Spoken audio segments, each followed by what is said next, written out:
தெரிவித்துக் கொள்கிறேன். பாரத் மாதா கி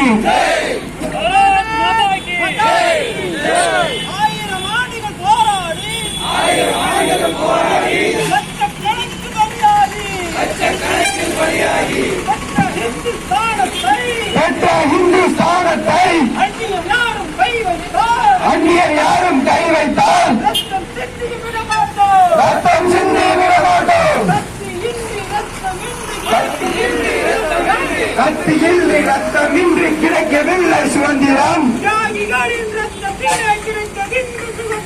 தியாகிகளின் ரத்தத்திலே கிடைத்தது இந்த சுதந்திரம்.